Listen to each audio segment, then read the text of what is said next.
Hello everyone and welcome to Blaugrana Everything and welcome back to the channel. And before I talk too much, because I will, because of Xavi, um, I just have to say what a game that was. Regardless of what the end result was, regardless of who you were cheering on in this game, I think everybody had fun. Neutral or not, you were entertained. I mean, at the expense of sounding very cringe, that was some Champions League quality football. But yeah, let's not focus on that too much. This is a match review, so what I will be doing here is I will be taking you through the tactical setup from both sides, and we're going to talk about the negatives and positives from this game, and that's basically just going to be what I liked and what I did not like from this game. Okay, so if you don't agree with any of it, you can just tell me what you liked and what you didn't like in the comment section, and after that I will give my team rating as well as the manager rating, and I will try and pick a man of the match, though it's not going to be too easy this time, but there's a couple guys who I have in mind. Anyhow, if you are new here and you enjoy what you're seeing, then please do feel free to hit subscribe and also support the channel by hitting the like button and just dropping a random comment even in the comment section. That's going what harm would that do, right? Anyway, let's go ahead and talk tactical setup, and this is where my BP starts to shoot up, because just from the start I saw this lineup and I knew that this was not going to be a happy European night for FC Barcelona. Okay, one thing that all of our disappointing nights in Europe have in common recently, you can go as far back as Roma, all those games, Roma, like Liverpool, PSG, all those games. One thing that they all had in common was questionable starting lineups. So against Roma, we complained about Ousmane Dembele being on the bench and, a bunch of crazy defensive tactics. Against Liverpool, we complained about Ousmane Dembele and Malcolm, neither of them being used, playing with Coutinho instead and losing control of that tie.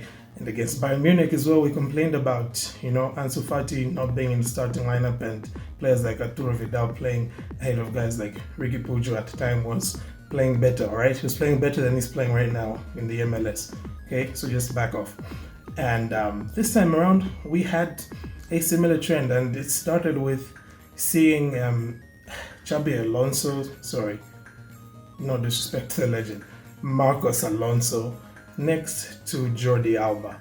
And from the moment that I saw that in our starting lineup, I was just honestly saying, okay, Xavi Hernandez, what are you trying to do here? What are you trying to prove exactly? Because I do believe it was the match review after the Atletico Madrid one piece that we dropped there on Simeone.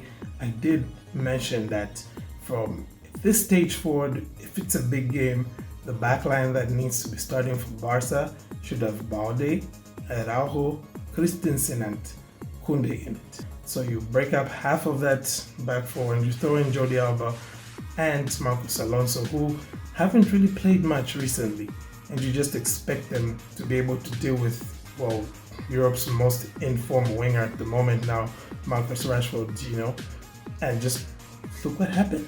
Alonso couldn't stick with them on that first goal that he scored, and anyway, we're not even in negatives and positives yet. We're talking tactical setup. So this is what Barcelona did.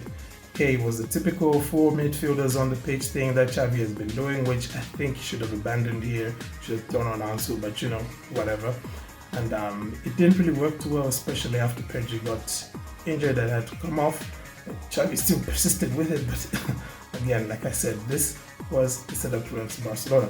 Manchester United, on the other hand, they set up in what was, to be quite honest, it was basically a 4-1-4-1 kind of formation, with Wout Weghorst playing one of the weirdest roles I've ever seen. He was out there on the right and also playing in that right half space. So him and Bruno Fernandes were alternating between these two positions here. And the whole point of this, I thought, was to put as much pressure on FC Barcelona, and it ended up working because of how Xavi Hernandez set up his defense. So I mentioned, of course, that you don't break up the back. You know what I'm saying? You don't mess with your defense, and that's exactly what Xavi did. So as I'm getting into my negatives and positives now, I'm starting with my negatives, and my first negative is, of course, the setup from Xavi Hernandez. I do not know if I can speak enough about what exactly was going on there. Xavi, as far as I'm concerned, Xavi Hernandez was trying to throw this game because he wants to be out of the Europa League and just focus on La Liga and Copa del Rey or something like that. That's the only reasonable explanation that I can think of, because this was a terrible setup. And I think it's probably the worst setup I have seen from Xavi Hernandez since that match away against Inter Milan. And just to help you understand why exactly this boggles the mind so much, the last 2 times in Europe, Xavi Hernandez sat Balde on the bench so that either one of Jordi Alba or Marcos Alonso could start. FC Barcelona lost 2-0 away to Bayern Munich, 1-0 away to Inter Milan, and drew 3-0 with Inter Milan. And just to probably highlight how big of a mistake it is starting Marcos Alonso in all those cases, he always ends up subbing Marcos Alonso off to bring on Balde. And today was no different. Okay, Jordi Alba and Marcos Alonso ended up being subbed so that Christensen and Balde could come on. And at that point, you have to ask what exactly is going on. Why did you even start these guys if you're just going to pull them off, both of them together? And it was a weird decision. It was also a weird decision to pull off Kessie in this one. I thought that Kessie was doing more than Roberto, at least when it came to protecting the ball. And anyway, probably my next negative is the substitutions from Xavi Hernandez came really late. Now, of course, at this point, there's a common theme, the Xavi. So you could probably guess he's not going to have a good rating today as far as the manager rating is concerned. Anyhow, let's just step away from that for a second. Let's talk about the substitutions and how late they came, and how, honestly speaking, Ansu Fati should have come on earlier, so should have Balde, and so should have Christensen. Matter of fact, those were substitutions Xavi should have made at halftime, because during the first half, Manchester United had enough openings to score, and it took Ter Stegen making some really top class saves to keep the scoreline level. And do you think a more seasoned maybe manager would have picked up on that and would have made the changes ASAP?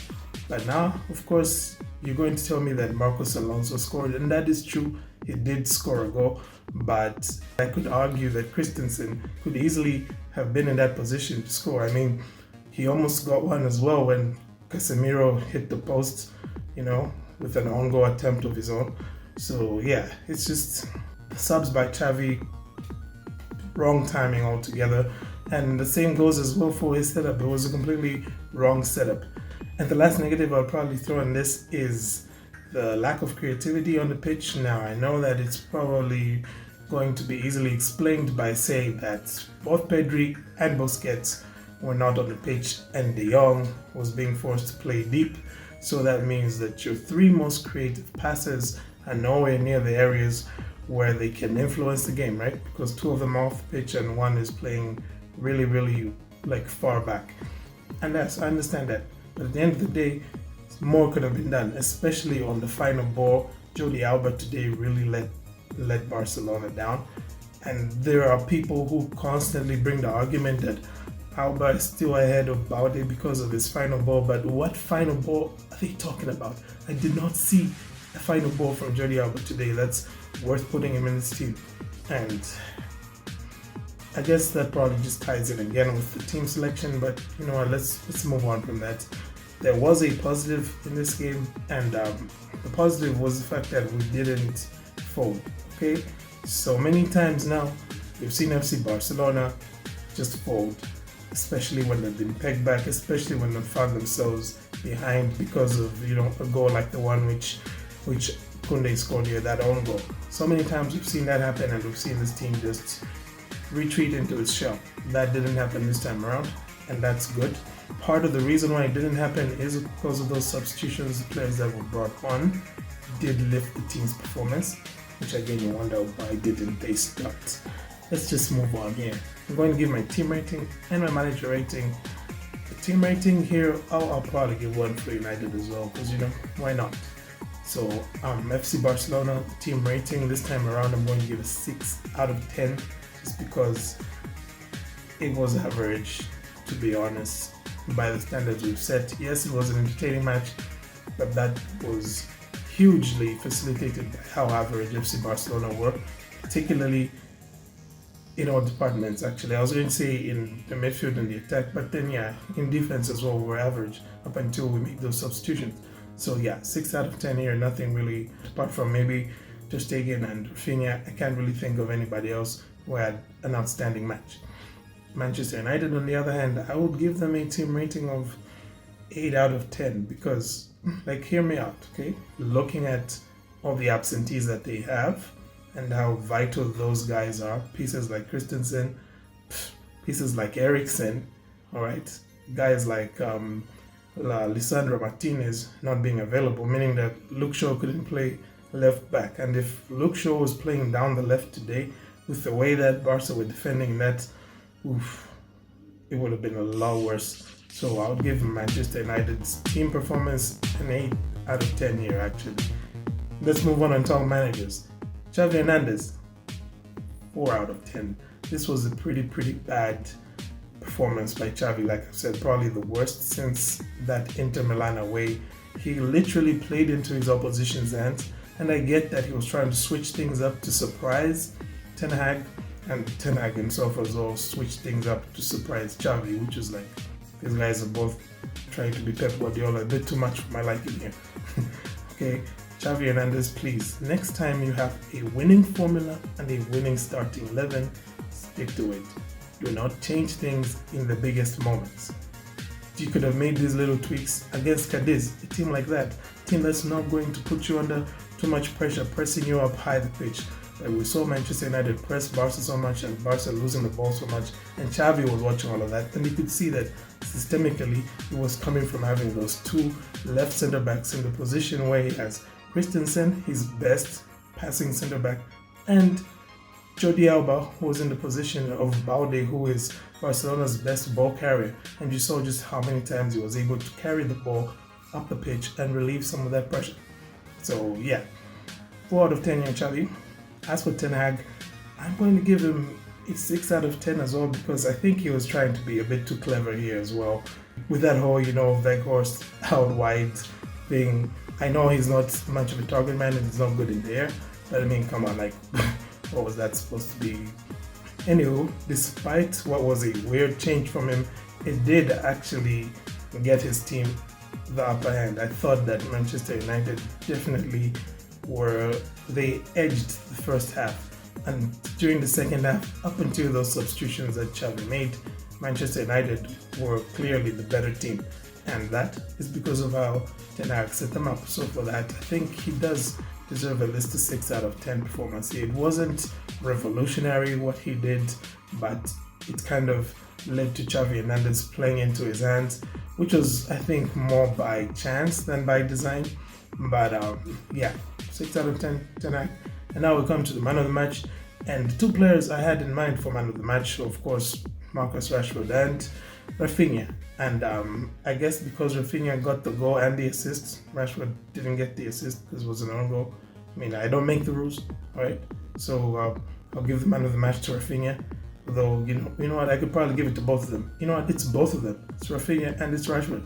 Okay, I'm done here now. So thank you for tuning in. If this was your first time here, please do hit that like and subscribe button. Especially if you're still watching, it means clearly you like this, right? So support the channel, and thank you again for tuning in. Have a great day, and Forza Barca.